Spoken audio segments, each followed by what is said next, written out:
Hello team, I hope you're all well. Today we are going to be doing my June wrap up.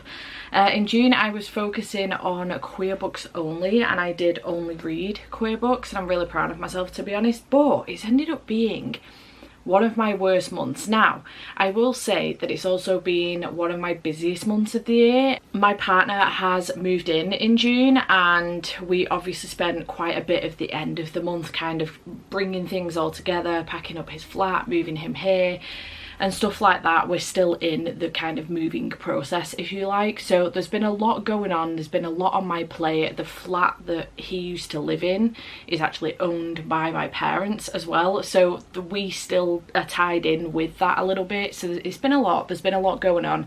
It's been a very busy month, and I just haven't had as much time for reading. I have also kind of started a new series that I've become very obsessed with that has taken a lot of my time because it takes a lot of brain power. So I'll tell you about that in a minute. But I did manage to read 12 books, 2 of which were rereads. I don't do that very often, but I've managed to do 2 in June and I had a great time. And then I have DNF'd 3 books as well. So we're going to go through everything. I'll go through my DNFs with you at the end so I can run through with you very quickly what they were and my reasoning for DNFing them. But yeah, overall 12 books for the month. I read 3,790 pages, so it is my worst reading month of the year, but it's to be expected, to be perfectly honest. So we are going to start off with me starting another series and it is All That's Left in the World by Eric J. Brown. I don't know what the name of this series is, if it has a name. Oh, better take that out before I lose it. I don't know if it has a name, but the second one came out in June and I did pick it up because I enjoyed this so much. This book does follow Andrew and Jameson, and we are in a kind of apocalyptic world. There's been a virus that has wiped out the majority of the population, and these 2 lads are just trying to survive, and it ends up kind of building into something a little bit more. And it was really, really good. I really enjoyed the characters. I really enjoyed the development between the pair of them, the relationship that built, and the things that they came across on their journey as well. I didn't think about the fact that this kind of resets everything, even to the point of discrimination. So they ended up finding themselves in a settlement, for example, where there were only girls of a certain age that could get pregnant and could procreate. There were only a handful of black people, I think, if at all, if I remember correctly, and there were no queer people, and the minute they found out they were, they kind of chased them out of the settlement. So for example, that is something I hadn't thought about before in an apocalyptic world, if you like it's not something, if you think of The Walking Dead, it's not something that appears to be an issue with the group of people that we end up with, but I can imagine that it would go on if zombies came back and, you know, we were fighting for our lives. So I did give this one 4.5 stars. It was really, really good and I had a fantastic time, and like I say, I did end up buying the second one in June as well. My aim was to get to it, but I just didn't quite get to it, so it has got on my July TBR if you have watched that for Final Book Support Group. So yeah, 4.5 stars for this one. Then I did read If You'll Have Me by Uni, I think that's how you pronounce that. It is a graphic novel. I got the Waterstone special edition one and I loved this. It was really, really good. So in this one we're following Momo and PG, and they're at uni, I think, or college, and Momo, we kind of go through the motions of her being used a little bit at uni for, she's very, very clever for doing other people's homework and being taken advantage of. And one day she comes across PG, who is in a friend's apartment, half undressed, and she becomes a little bit, not obsessed with her, I wouldn't say, infatuated, let's say. And then nothing comes of it until PG starts messaging Momo and they start hanging out and a relationship builds. However, Momo is under the impression from what other people have told her that PG sleeps around a lot and therefore is trying to, you know, stay back and not get too close, and it kind of hurts PG and things go from there essentially. But this was really sweet, very cute illustrations. I loved the illustrations, very beautifully done. Really enjoyed the story. Loved Momo and PG, so had a great time with this one, and I did give it 4.5 stars. It was very, very good. Then I did read I'm Kinda Chubby and I'm Your Hero Volume 2. I really loved this one. We follow Honjiro, who is a chubby actor, and then we've got Konosuke, who is a pastry chef, if you like, and works in this shop. And in the first volume, Konosuke ends up accidentally going to one of Honjiro's shows and seeing him on stage, and is just loves the confidence that Honjiro kind of emits, despite the fact that he makes a mistake on stage and really messes up the show, but brings it all back to comedy, and it's really, really good. So Konosuke ends up sending him pastries and stuff. He's got a fan and all of this lot, and sees him as his hero, and I think a relationship is building. At the moment we've just got friendship, but I think a relationship is building. You can very clearly tell that they are into each other, and I'm really enjoying it so far. So I did give this one 4.5 stars, and I had a very good time with it. Then I did read another manga, and it was My Cute Little Kitten. I anticipated this being about these two friends that end up becoming something more, and this little kitten over this little kitten, and that's kind of what it is, but it's a bit more graphic than that, and I wasn't anticipating it, and I was like, okay, so this has double meaning of My Cute Little Kitten. I liked this. It was good. I gave it 3 stars. I would be interested in continuing on with it. It is following these two characters, Rina and also Yuna, and Rina has had a crush on Yuna since college, but Yuna's never noticed. One night Yuna brings home a tiny kitten. Even though their apartment doesn't allow pets, Rina decides it will be better to let Yuna find her own place, but when Yuna says she wants to stay with Rina forever, Rina's feelings are forced to the surface. Can Rina make Yuna understand what being together forever really means? And it just kind of goes in the direction of they try and find a new place to allow for this kitten, and then they suddenly realise that they're not living together as roommates anymore, but as a couple now, and things are different. And it was good. I liked it. It was a bit more porno than I anticipated. Still had a good time though. It was good. Then I did read Cursed Cocktails by S.L. Rowland, which is on my Our Fantasy TBR, and I'm so glad I've got 2. This one is following Roran, who is a retired blood mage whose nickname is Bloodbane, and after 20 years defending the frozen north against some of the most dangerous threats in the 9 kingdoms, he has decided to retire. He ends up in this small town where he meets Callum in this bar, if you like, and Rowan has this diary of his father's cocktails, basically, where his dad would write down all these cocktail recipes. Rowan would really like to get into making them, but doesn't have the means to do so. So he ends up, when he meets Callum in this bar, he says to him, can you make any of these? Gives him the whole lot, and Callum goes, I can't make one of them, but I can make a concoction of a couple of them because I don't have all of the ingredients to make one of them, blah blah blah. So it kind of goes from there. These two end up opening their own cocktail place, and it's very reminiscent of Legends and Lattes. It is for fans of Legends and Lattes and also TJ Klune. So I thought it was really good. I enjoyed it. The stakes were again a little bit higher than Legends and Lattes, a little bit like Can't Spell Treason Without Tea, but I enjoyed it. I thought it was very good. I had a good time with the whole cocktail thing. I really enjoyed it. Rowan and Callum and their relationship that ended up building. It was very, very sweet. We even got like a kitty in here and this fox as well. And it was just really, really cute, and I had a good time with it, and I did give it 4 stars. Then I did read Pole Position by Rebecca J. Caffrey. This one was sent to me by the publisher, which was one more chapter, so thank you to them for sending me this one. And this one is Red, White and Royal Blue beats F1. I love Red, White and Royal Blue, and I love F1. So this should have been, you know, straight up 5 stars for me. Unfortunately, that wasn't the case. We are following Kian and also Harper James. So Kian has been in the F1 game for a long time. He's like 34, I think. Harper is much younger. He's about 25, I think. So he's a rookie. He isn't yet in F1. The only reason he ends up in Kian's team is because Kian's teammate ends up breaking his leg in off season, so Harper ends up with his seat. So Kian's not happy about this. He really wanted his teammate back. They're very close, very best friends, and he's really not happy about this situation, and he's very cold with Harper from day one.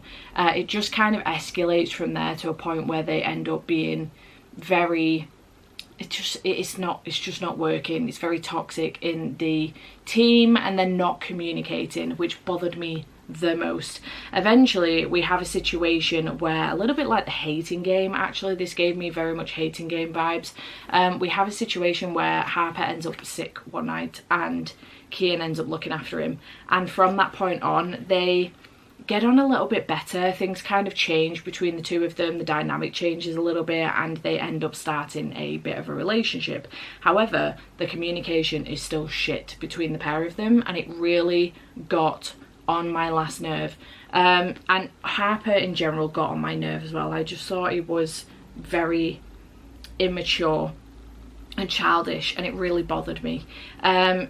So in general, I thought that everyone's side of it quite good. I really enjoyed that. The romance was okay. I didn't love it.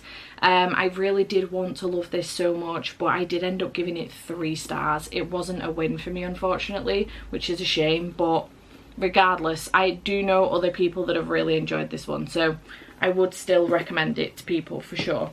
Then I did have a couple of rereads, as I mentioned. I did reread The Wick King by Kate Ancrum. I absolutely love this book. I gave it 5 stars for a second time. I've been meaning to reread this for a couple of years now, and I just really loved it. We're following 2 best friends, August and also Jack, and they, as kids, used to play this game where they would be fighting against this Wicked King and all of this stuff. Anyway, as they've gotten older, they're in different circles at school, but they're very close outside of school, and Jack starts to have hallucinations, and he's not sure what to do with it at first until suddenly August notices it as well, and he tries to help him out. Now, he tries to help him out not in such a way as getting him help with a hospital or a doctor, but in such a way that he actually encourages these hallucinations in which Jack still thinks they're fighting the Wicked King and things are going on. And as the hallucinations go on and Jack's mental state gets worse and worse, the pages go from white to black, and it's just so incredible to see kind of this descend into madness with Jack, and how August thinks he's doing the best thing for Jack by helping him, but it might not be the case, and then it all kind of, you know, becomes resolved at the end. The shock factor wasn't there as much this time, obviously, as it was the first time. Once you know this story, the shock factor will never get you again, but it is still shocking, and I did still love reading it, so I would recommend this one 100%. So fucking good, and the relationship between the 2 boys is incredible, so I definitely would recommend this one. So 5 stars for this one for a second time. And then my second reread was Top Secret by Serena Bowen and Elle Kennedy, and again 5 stars for this one for the second time. So two of my 3 5 stars this month have been rereads, which is fine. This one is a male romance again. We are following Luke and Keaton, and they live in the same frat house at uni, and Keaton is looking for a guy to join him and his girlfriend for her birthday. She wants a threesome for her birthday, so he's trying to make it work. So he ends up on this dating site. He's looking for a guy to join them for her birthday, and he ends up talking to Sinner 3, who it turns out is Luke, one of his roommates, who he doesn't really get on with in real life. So both of them have got shit going on in the background with their own lives. They end up chatting online for a little bit, but it kind of becomes something a little bit more than just trying to find this guy for his girlfriend's birthday. Things just seem to have hit, almost ironically enough, the roommate section, if you like, of his relationship with his girlfriend, and it's just, you know, not as exciting as it used to be. And he starts messaging back and forth with Luke. He doesn't know it's Luke at the time, and things kind of go from we're looking for someone to join the 2 of us to I am interested in you. And at this point Keaton doesn't know that he's actually bisexual, so it's really interesting. I really enjoy this this book. this book. I love the characters, I love the story, I think it's really good, the things that both lads have got going on in the background, and then this thing between them as well, the chemistry between them is really good. And I think the whole, you know, finding out about your sexuality and stuff, I think it's dealt with really, really well. And in such a male dominant house, with the whole, you know, frat boy, it's a frat house and stuff, it is very masculine. And I think it was just done really well, and I loved it the first time. I gave it 5 stars the first time, and now I've reread it again for the first time in about 4 or 5 years, giving it 5 stars again. It was so good, and I would 10 out of 10 recommend. Very fast-paced book, and I really enjoyed it. It was really good. My third 5 star for the month is Hollow, which is a graphic novel, and it is a reimagining, that is once a faithful homage and freewheeling spin-off of the classic Legend of Sleepy Hollow. I really enjoyed this. I have been wanting to get my hands on this for a really long time. It was really difficult to get hold of, and eventually I managed to get it, and then suddenly realised while looking through my graphic novels to see which of them were queer, realised that this is in fact queer. So we are following Izzy, and we are also following Vicky, if I remember correctly. And also, what is his name? It's like a really bizarre Croc name. Yeah, so Izzy, Vicky and Croc. Vicky's family have been in the town since the whole Sleepy Hollow thing was a thing, and she helps her parents out, well, her mum and her grandmother out with, you know, enticing people to come to town, and she will dress up like one of the women that disappeared in her family a long time ago and tell stories and things like that. Izzy is new to town. Croc has been in town for a long time and has known Vicky for a real long time and has a thing for her. So anyway, the 3 of them end up becoming friends. Croc ends up looking after Izzy once she starts school. Vicky immediately, it's something to do with Izzy's last name. I don't know the original story of Sleepy Hollow, so I don't know what the issue is between these 2 family names, but there is an issue, and Vicky leans into it a little bit too heavily to start off with, and he's like, I can't be seen with you, don't speak to me, blah blah blah. However, they do end up becoming friends, and a little bit more, and it's really sweet. There's this whole, you know, the Sleepy Hollow headless horseman thing going on, but there's more to it, and the illustrations are stunning, very, very beautiful, and I had a great time with it, and I do hope that we get some more. I'm fairly certain it said something about the fact that we may see, yeah, the end for now. So I am hoping we get more from this, but this has been out a couple of years now and we haven't seen anything else. So I'm really hoping that they're working on it and there's going to be another one, because I enjoyed this so much. I gave it 5 stars, thought it was fantastic. I do now want to read the original Sleepy Hollow though, so that I know the original story, but 5 stars for that. Then we get into the next series that I started in this month that ended up taking up quite a bit of my time actually. I did start Gideon the Ninth by Tamsin Muir, which is the first in the Locked Tomb. I really want to say Locked Library. That is a subscription book service. The Locked Tomb series. I ended up picking this one up. Now, the reason why I picked this one up, a couple of things. I got the original Illumicrate edition of this years. Do you mind in your Peugeot 106? So fucking rude. I ended up getting the original of this with the black sprayed edges, hardback and everything years ago in the Illumicrate. In fact, I think it was the first book I got in the Illumicrate box. And I unhauled it without reading it because I was new to fantasy at the time and I didn't think it would be up my street. So I unhauled it. You know what? Probably a good shout as well, because I would have tried it and I would have hated it because I wouldn't have understood what the fuck was going on and I'd have been very confused and I wouldn't have known that that's the state I was meant to be in. So anyway, picked up The Bonesmith in May and loved it, gave it 5 stars, and that was pitched as Gideon the Ninth meets the White Walkers from Game of Thrones. And I was like, okay, maybe I've got to go back and try Gideon the Ninth again. So picked up a copy and I read it. I've given this 4.5 stars. I'm still on the fence about potentially giving this 5 stars, in all honesty. The only reason right now it doesn't have 5 stars is that I have no fucking clue what's going on. However, that is the state of mind you are meant to be in. You're not supposed to know what's going on. I don't even know how to explain, how to describe what this book is about. To give you a synopsis, it's usually easier to just read the synopsis on the back, but we are following Gideon, who is, she's running away. Okay, let me just read this to you because this will explain it better than I will, and I might just confuse you even more, even if you've read it. Brought up by unfriendly, ossifying nuns, ancient retainers, and countless skeletons, Gideon is ready to abandon a life of servitude and an afterlife as a reanimated corpse. She packs up her sword, her shoes, and her dirty magazines and prepares to launch her daring escape, but her childhood nemesis won't set her free without service. Harrow Nona Genimus, reverend daughter of the Ninth House and Bone Witch extraordinaire, has been summoned into action. The Emperor has invited the heirs to each of his loyal houses to deadly trial of wits and skill.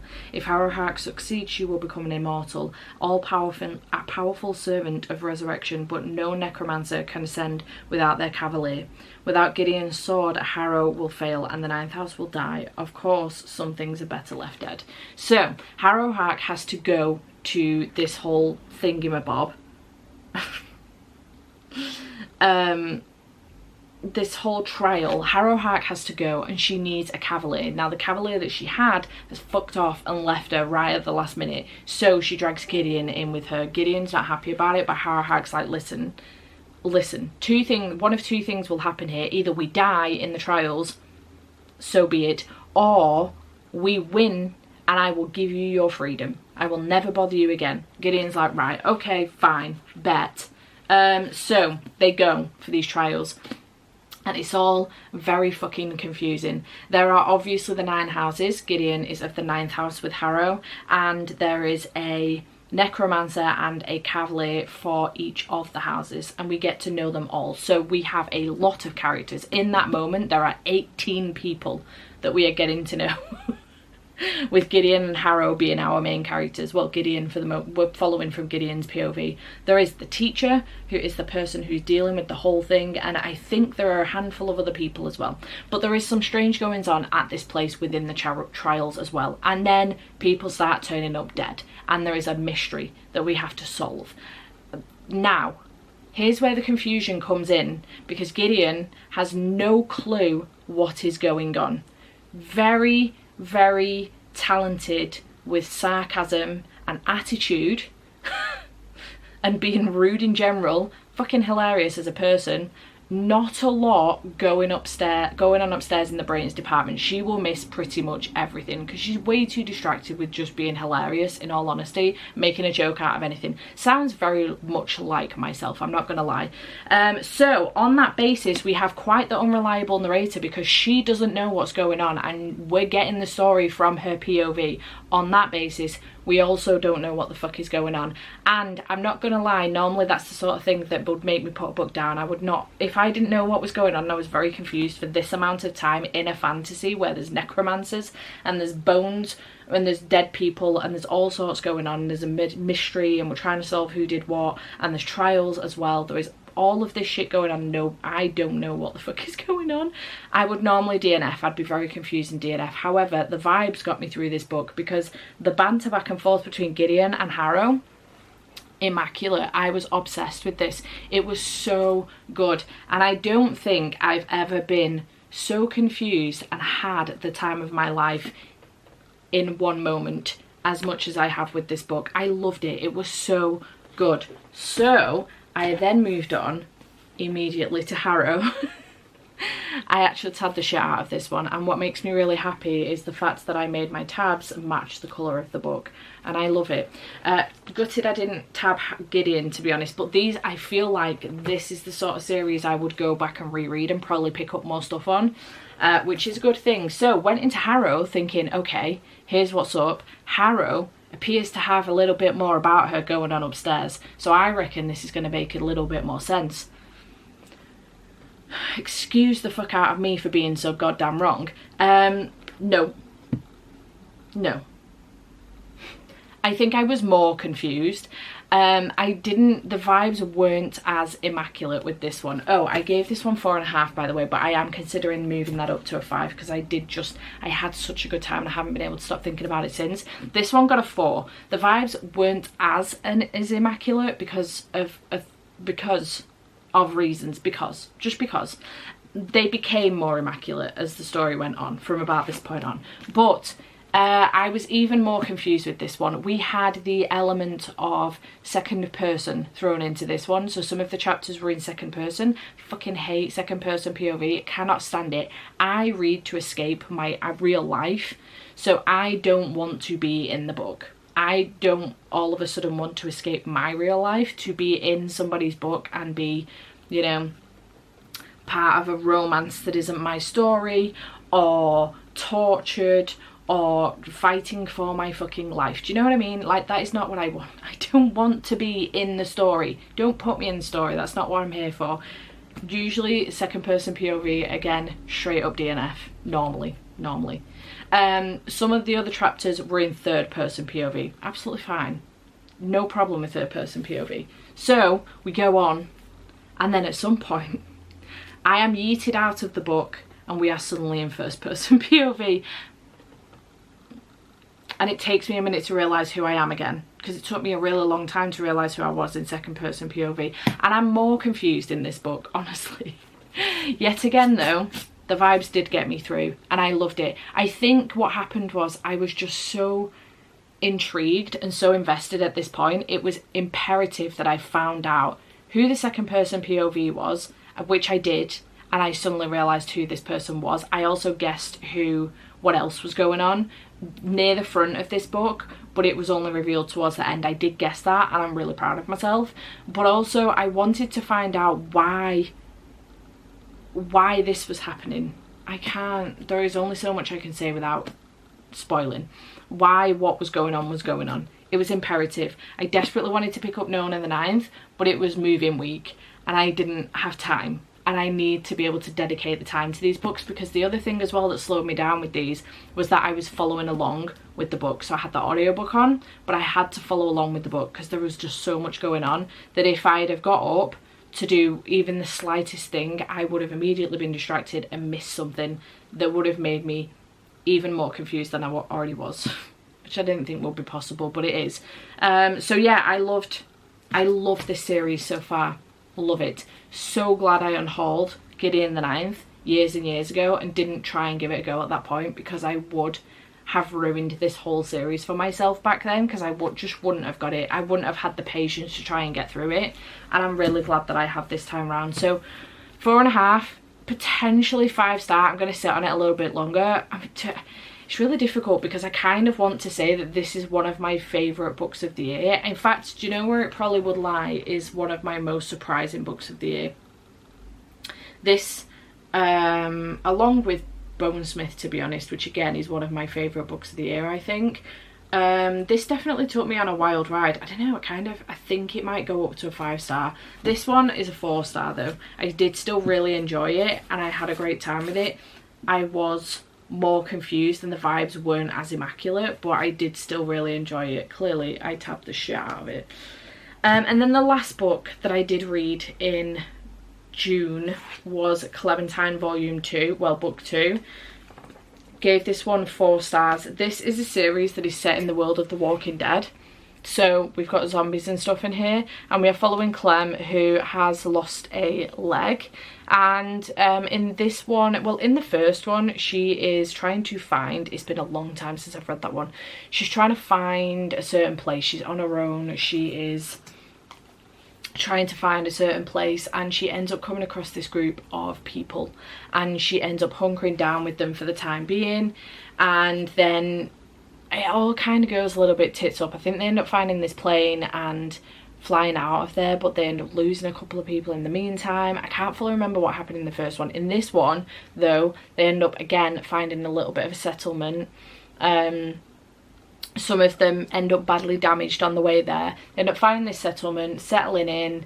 It's quite safe away from the dead, but things are not as they seem within this settlement. And It's really interesting. Clem is having a relationship with one of the girls, and that is interesting in itself because she's very much focused on trying to protect the people that she's come with, like the girls that she's come with, because they're all quite young, and she is more focused on that than actually building friendships and relationships. So this relationship that she's building with this other girl, I've forgotten what her name is, but this relationship that she's actually building with this other girl is not going as well as she'd hoped, and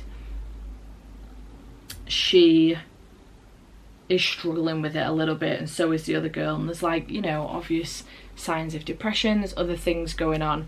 It's just really good and I really enjoy it. It's in black and white, it's by Tilly Walden, and I have a good time with it. So yeah, I enjoyed this one. Oh, this is the girl that she's having the relationship with, and it is cute. Well, not cute, it's fucking terrifying, but it's good. I had a good time with it. It's 4 stars. So those, come hither, oh, shine a light. Those are the 12 books that I did read, and then the 3 books that I did DNF. Just very quickly to rerun through with you. All of these are in vlogs, by the way. So Happy For You by Celia Lasky. This did not work for me. It did not work for me. It was straight up no for me. I did DNF it, and then I recently saw that Riley read it in a vlog recently, and she also didn't like it. She actually finished it, but she also didn't like it. And the minute I saw that she'd put it on a TB, I was like, this is going to be interesting. I'm so intrigued to see whether or not Riley will like this or not. And she came back, she was like, no. It's like, thank the fucking Lord. You know, when sometimes you just want to be validated. Anyway, no, I didn't like this one. I didn't like either of the main characters, Robin or Ellie. They were both insufferable. Robin's views on things and the way that she will try and cram her views on things down people's throats, I just couldn't stand it, and I knew that the whole thing would be purely insufferable. It's about marriage, and there's like a whole fucking thing about it, and I just couldn't stand it, so I DNF'd it. Did not like it. Then we've got The Luminous Dead by Caitlin Starling. This has been on my shelves for a really long time, and I've ended up DNFing this one because we're following our main character called Gaia, who is she's in this suit that controls all of her essentially, and she's in this cave. She's ended up bluffing her way into this mission. She shouldn't really be there, she's not qualified enough. She bluffed her way onto this mission. She's in this cave where she will be for the next several weeks / months, and the only sign of communication she's got is with this person called M, who it would appear as the story goes on is the only person in charge of this entire mission. And it would also appear that M has complete control of Gaia's suit. So if Gaia makes the decision to turn around and just give up on this mission, M can stop her. And it's terrifying. I don't know if that is the only terrifying part of this story, or whether it becomes more terrifying and it's supposed to be like the isolation of being in this cave and only having this communication with M, where sometimes she'll be there and sometimes she'll not. But the whole thing in itself, like in the background, this relationship is building between Gaia and M, and I'm just like, an isolation story in of itself, being in a cave on your own and having only one person for communication. Yes, why do we need to turn it into a romance? But overall, I got like 100 odd I think I got 160 pages in. Like around here, I think I got, and I just couldn't do it anymore. I just didn't care. I didn't feel the suspense. I didn't feel isolated. I did not care for this relationship that was going on, and I did not care. I just didn't care. And it's it's like over 400 pages. I just couldn't go on any longer, so I DNF'd it. And then we've got Chef's Kiss by TJ Alexander, which I started in the last vlog that I did. I really started it at the end of that vlog. I think I got around 40 pages in, and then I read for a little bit longer with this, but I did say at the end of that video that I couldn't stand one of the main characters, Simone. So we're following Simone, and we're also following Ray, and Simone is a chef. Yes. And she is kind of being told by her boss that they're going into videography and stuff like that, and she doesn't really like the idea of that. She doesn't want to be on video and things like that. So she's really struggling with it. And then she's got this new kitchen manager, Ray, who's come in as well, and she's immediately got a problem with Ray. Something happened with some dough or something, I don't know, it was bullshit. And she's got this problem with Ray immediately. Ray is like sunshine, Simone is like a fucking storm, a shit storm at that. She's miserable as shit, and I just couldn't stand her, and she's immediately got this problem with Ray. Now, as the story goes on, Ray is going to come out as non-binary to mixed reactions within the team. I think what's going to happen is that Simone is going to have, you know, a complete 180 on her personality, and it's going to turn out that she's actually going to be one of the only people that supports Ray with this, and it's going to go from there. There's going to be a relationship with them. However, like 100 pages in, I just couldn't deal with Simone any longer. She was driving me up the fucking wall. She's miserable as sin, very negative, and I just couldn't wait for this 180 to come in. I just couldn't, could not stand it any longer. So it is a shame. This has been on my shelves for a really long time. I will try TJ Alexander again. I do have